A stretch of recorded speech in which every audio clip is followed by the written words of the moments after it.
March 2nd, 2012. I remember it picking me up from inside the house and throwing me.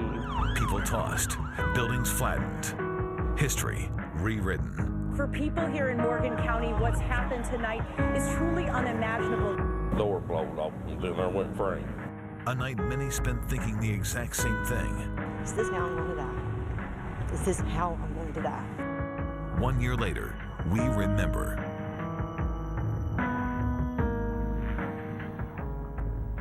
Good evening, and thank you for joining us. I'm Kevin Christopher. My co-anchor Nancy Cox is live in West Liberty in Morgan County as we take a look back at those deadly tornadoes of March 2nd, 2012. Nancy? Good evening, Kevin. The tornado that cut a path through West Liberty last year stayed on the ground for an hour and a half. That's unusual, especially for this terrain. In fact, it was the longest tracking tornado anywhere in the country last year, 86 miles through eastern Kentucky and into West Virginia. The scenes left behind here are hard to forget. Police cruisers toppled over, buildings crumbled, and a look of sheer terror and shock on people's faces. WLEX-18's Bianca Spinosa was the first reporter able to report live from downtown West Liberty that night. And of course, the scene she saw was just overwhelming. Today, Bianca returned to that very street where she first reported to us on the 11 o'clock news last year. Though it is very different today, there's still a lot of work to be done. Bianca Spinosa continues our WLEX-18 Storm Tracker team coverage of the big story. Well, Nancy, I, along with the people in West Liberty, have very vivid memories of that night. We were out here live around this same spot, and behind me was City Hall, the police department, which you can see has been rebuilt. When we were there, it was a very different scene, but now things have really come back. While there's still a lot of gaping holes, there's a lot that's already been done. As growth tentatively comes to West Liberty, many businesses simply can't come back, but some have. Loretta Burchett is one of many who has a new home, but she admits she gets nervous. She survived the storm in her mom's basement, nearly hit by flying metal. And I seen a big puff of wind come through. There's a piece of metal in it. I just thank the Lord that I made it out of it. That's all I can say. And you know, I mean, God had his hand up on this town. 6 lives were lost in the storm that tore through Morgan County. And tomorrow at the Morgan County High School, there will be a very special memorial and tribute to those families. We're covering the news in Morgan County from the WLEX-18 mobile newsroom. Back to you. You can't help but feel so much compassion for the people who were caught in the path of that storm. The fury of the wind, when you watch it on video, it's enough to send chills down your spine. No one can forget the reaction of one Morgan County woman as she saw that tornado barreling right toward her house. Father God, all power is in your son's name. Now, Charlotte Hall's home was pretty much spared from the EF3 tornado that night, but so many people's homes were not. That includes right next door in Menifee County. Before moving into Morgan, the tornado stormed through miles of Menifee County. Hundreds of families requested help from FEMA for their damaged or destroyed homes. Josh Breslow has more from there. 3 lives were lost tragically here in Menifee County when that tornado tore through. Underneath this tarp outside of the courthouse is a monument. The community believes that will make sure the victims are never forgotten. Beverly Bowman, Virgil Brown, Anita Smith. And so we just want to show our love and our appreciation for these people. The twister caused millions in damages, leveling 30 homes. While some debris remains, only 2 of the houses are still in need of rebuilding. Judge Executive James Trimble has spent the last year dealing with that while also mourning. Virgil Brown was his lifelong friend. We had a wonderful bond of love, and my heart is saddened. And Beverly Bowman, his cousin. She's gone on to be with the Lord. Now, I know I'll see her again someday because I've made peace with my Lord, but it still breaks my heart. This monument will be unveiled tomorrow during a ceremony that starts at 3:30 at the high school. We are covering the news in Menifee County from the WLEX-18 mobile newsroom. Back to you. It seems that just about everyone can remember exactly where they were and what they were doing 1 year ago. And for many, it's a tale of survival. But for two custodians at Salyersville Grade School, their fight to survive was all caught on camera. WLEX-18's Maisie Insko has that story. Rewind to 7 p.m., the night of March 2nd. And all you can see is an empty Salyersville Grade School, except for custodians Frank Morrell and Danny Suma. And as the storm hits, you see Frank get sucked into the stairwell by the twister. Frank looked like Superman. And maybe Frank really is Superman, because the only injuries he suffered was an injured wrist.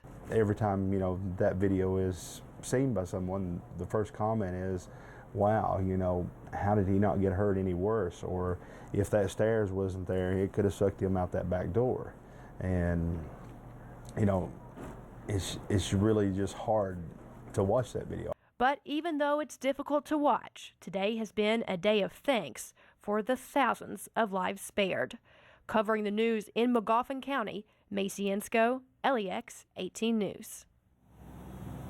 Well, it's really amazing that no drivers lost their lives in the tornado that hit Laurel County. That tornado actually passed over I-75 in East Bernstadt. Sadly, though, 6 people in that community did lose their lives. Leigh Searcy has more from Laurel County. One day after last year's tornado here in Laurel County, I came across one of the most heartbreaking scenes. It was right here where the home of Wayne and Debbie Allen used to be. Sitting where her daughter's mobile home used to be, Cassie Gray is consoled by a friend. The EF2 tornado leveled Debbie and Wayne Allen's home. They ran for cover under a mattress with their son Eric and his girlfriend, who survived barely. A year later, it hurts to look over in this direction a lot, seeing that they're not here and stuff. Neighbors live with the constant reminders of March 2nd, but they also reflect on a year of resilience. Everybody pitched in together and was helping everybody. It was actually amazing. There is still a long way to go. 6 people died in the tornado. As survivors rebuild, they will always remember. Covering the news in Laurel County, Leigh Searcy, WLEX-18 News. Back here in West Liberty, not even half of the homes that were destroyed that night have been rebuilt. That shows you there's a long way to go.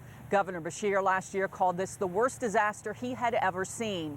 But he returned a couple of weeks ago with the promise of $30 million in federal, state, and private money that will go to building a youth rec center, a parking garage, and finishing the courthouse behind me.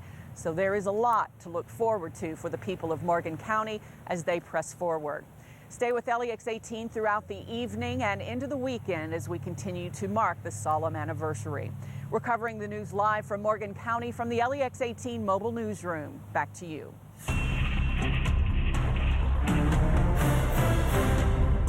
Been involved with weather now for just about 30 years. Last March the 2nd, probably the worst day I've ever been associated with. The loss of life, tragic. It could have been worse, but a lot of people were prepared for the storms. We talked about them a couple of days even beforehand of the possibility of that kind of weather. So with that in mind, today, while the weather is calm, think about what your severe weather plan is. Think about where your safe spot is so that, heaven forbid, the worst is actually happening. You know where to go and can get there quickly. With that in mind, also, the state will be having its tornado drill this coming Tuesday, and it's going to be coming out as a live tornado drill. So if you have a weather radio at home, your weather radio will go off with the tornado drill. You'll also see the crawls going across the screen. Our weather will not be severe on Tuesday, so that we're just giving you a heads up, and we'll remind you many more times that that drill is coming.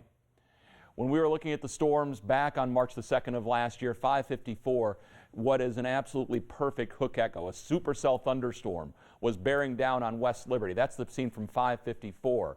By 6:02, the lives of just about everyone in West Liberty had changed in that 8-minute time span as that storm then continued off to the northeast and eventually finished in West Virginia, one of several supercell storms that produced tornadoes across Kentucky. We have highlighted that day with a special blog that you can find over at WLEX18.com. Click on the Bill's blog entry there and you can see our thoughts before and during the storm. Also, the Weather Service has put together a couple of really nice pages to detail all the events that happened that day. For us right now, it's winter. We've got snow out there mixed with some rain in places. Right now, most temperatures are above freezing. We will talk more about the snow as we get you into this weekend. We'll do that in a couple of minutes. All right, Bill, thanks. In other news tonight, police say an elderly Powell County woman was hit and killed by a drunk driver. It happened off Kentucky 11 in front of the woman's home in Clay City. WLEX-18's Jennifer McGraw reports. It's a somber feeling driving through Clay City. Almost anyone you ask knew of Martha Vivian, but almost everyone calls her Faye. When something like this happens, it hits everybody because, you know, we're all affected by it. We feel for the family, we feel for her because we knew her so well, and it really hurts. From her daughter's salon to where she worked up until last night, it's a town in mourning. I didn't even know it was her until I got up this morning and I heard it was Faye. She been my neighbor for 30 years. I lost a good friend. Kentucky State Police tell us that Vivian's car came off the side of the road here into a ditch. She tried to crawl out to get help, and that's when she was struck by another car. Johnny Moore of Mount Sterling is now facing a DUI charge and murder for the death of Faye. That's the tragic part. What a way to have to leave here. The sentiment almost anyone here can agree with, but say her memory will never be lost. Covering the news in Powell County, Jennifer McGraw, WLEX-18 News. More WLEX-18 News at 6, still ahead. You're watching WLEX-18 News at 6. The Scott County man who was convicted late last night in the 2007 murder of his parents awaits formal sentencing. The jury in the Anthony Gray trial recommended a sentence of 45 years. Gray has been convicted of gunning down his parents, James and Vivian Gray, to collect insurance money back in 2007. This was Gray's second time on trial for the crimes. His first trial ended last year in a hung jury. This time around, the jury found Gray guilty of 2 counts of murder and 1 count of evidence tampering. To an WLEX-18 News big story update. The Woodford County Sheriff's Office says they've arrested Cheryl Ford, charging her with second-degree cruelty to animals and disposition of carcasses within 48 hours. On Monday, investigators found dozens of dead animals, including dogs, cats, horses, chickens, and a donkey, after tips about sick horses. Ford told officials the animals died due to illness. The state police bomb squad on the scene in Whitley County right now, where police say they found an explosive device. Williamsburg police say a parole and probation officer stumbled upon the explosive and meth lab during a routine check along Nanny Hubbard Road. 8 people, 3 houses had to be evacuated while the bomb squad neutralized that explosive. Lisa Ball, Daniel Moser, and Jerry White have been arrested. Police say the device is an ammonium nitrate-based explosive that's usually used in mining. Bill's in next with your WLEX-18 Storm Tracker forecast.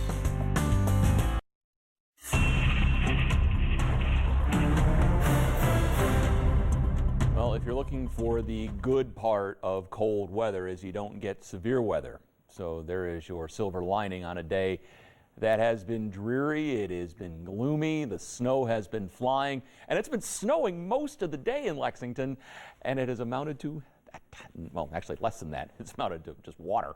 Let's show what's going on right now. Max Track Live Doppler. Again, a pretty good, impressive looking batch of stuff on the radar. Snow mixed with rain. Even a little sleet may be tossed in. As we go through time, snow will eventually win the day. We are actually win the night. Some light snow will be around as we get you toward 10 o'clock. I think temperatures at that point are just below freezing. So with that in mind, you could start to see a little bit of accumulation. Most of us, it's a fraction of an inch again, but also temperatures dropping well below freezing later tonight. What is now just water on the roads could ice up in some places, so some slick spots are a possibility in the morning. Snow showers will be ending and just cold as we get you to lunchtime. So that little bit of slush that's been trying to fall out there for us today will eventually be changing over to light snow. And again, most of us will be less than an inch, and most of us significantly less than an inch. Although as you get to the highest elevations along the Virginia border, temperatures are already below freezing, and so you might get a couple 3 inches on the highest hilltops, and we're talking above 2,000, 2,500 feet where that'll become a possibility. And we are really, really watching Tuesday and Wednesday for a little more winter mischief before all is said and done here. I want to give a look with our weather bug camera. This is Bluegrass Community and Technical College, UK campus there. We've occasionally been seeing snowflakes swing by, but obviously there's one right there. There's obviously nothing on the ground with this at this point, so that's how we are sitting as we roll through the 6 o'clock hour. Lots of stuff showing up, but there's very little to show for it. We've got snow, though, as far south as Middle Tennessee with this. For us, we will watch one more little burst as this trough, which is the last piece of upper-level energy rotating around what has been that huge storm we have talked about literally all week. Well, now its final presence being felt tonight into tomorrow morning. But by tomorrow morning, that trough, the last bit of energy, heads into Tennessee. As that happens, the high builds in. Could even squeak out a little sun late in the day. Don't count on much better chances for some sun on Sunday as that high passes overhead. We'll get a little bit of a warm-up Sunday into Monday, and then this arrives. There is some potential with that. Right now, 34 in Frankfort, Lexington, Danville. Somerset's at 36, so is London, but Jackson's at an even freezing. So again, a little slick spot can't be ruled out. We're headed to the 20s tonight and mid-30s tomorrow. Mixed changes to light snow. Again, minor accumulations possible. We're in the mid-20s.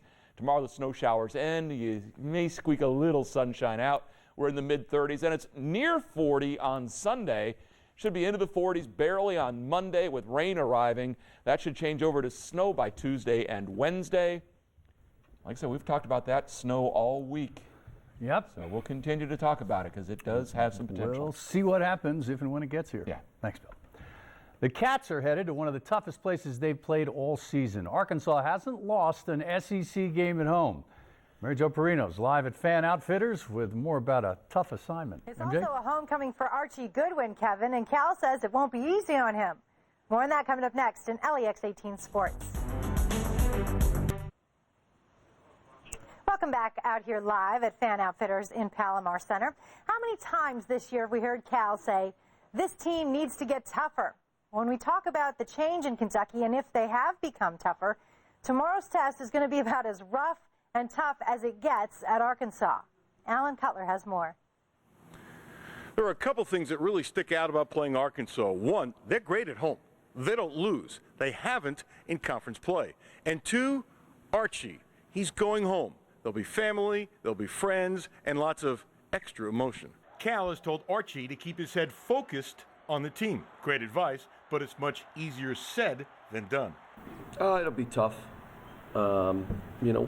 We talked a little bit about it. It's going to be a hard deal for him, but I think he'll be fine. He may have a couple moments, but he's had them without being home, where he does some things like, oh my gosh, what did you just do? The Cats believe they have their act together. Cal thinks it's still a game-to-game thing. Cal spent months pushing for a sense of urgency that wasn't there. If it is there now, it's partly because of the calendar. It's kind of like the end of the road now, so it really matters and everything counts right now. We hold our destiny in our hands, as Coach would say. To Julius, take a step back and think of how good he's been over the last 8 games. 24 of his last 50 from downtown. On top of that, many are pure clutch. He's not afraid to miss tough shots, the game crunch shots. He's not afraid to miss them, and that's how you have to be able to play. And he's made a bunch of them. He's really helped us. As we were walking out, Nerlens walked in with a limp and a smile. This young man has a great attitude. Alan Cutler, LEX-18 Sports. Thank you, Alan. The UK women did not get the help they needed from Texas A&M last night. Tennessee won that game, so Sunday's matchup between the Cats and the Vols won't decide the SEC title. Tennessee's already locked that up, but that doesn't mean there's still not a lot on the line. It's the final game at Memorial Coliseum for Brittany Henderson and Adia Mathis. Matthew Mitchell calls Adia the most intelligent player he's ever coached. And think about how the program has changed since she got here 4 years ago. It's on a completely different level. Mitchell also says it's important to win for the fans that will be there because it's a sold-out crowd. There's also that matter of what happens after the regular season. Takes it all the way herself and puts it up. You win this game, you are, I would have to think we would be the top-rated team in the conference, and with the RPI and the polls and those things, I think play some type of role in the NCAA tournament selection and where you're seated. And so a lot's riding on the game still. And a big thank you to the 4th graders at Wellington Elementary for inviting me to come read to them today. They asked a lot of great questions. I got to read my favorite Dr. Seuss book, which is Oh, the Places You'll Go. And if you're familiar with that book, it talks about the ups and downs of life. They said it was very fitting for this year's Kentucky basketball team. I have to agree. Pretty good stuff from those kids. Thanks for having me out there, and thanks for tuning in to our live shot of Fan Outfitters out here. More LEX-18 News is coming up right after this. Well, it's March, but it certainly feels like February still, and it could get a little problematic weather-wise late tonight. Yeah, temperatures are going to get colder tonight than they have the last few nights. We've been hovering around freezing, but tonight we actually drop into the 20s. So roads that are wet now could actually ice up a little bit, especially on the bridges, and we all see that snow continuing. A little light snow. It's not going to amount to much, a fraction of an inch, but still slick spots are a possibility, and then the flurries are ending tomorrow. We're in the mid-30s. It has been an interesting day with all the events and the anniversary. We'll continue that coverage of the March 2nd tornado outbreak on Evening Edition at 7 and on LEX-18 News at 11. Right now, NBC Nightly News.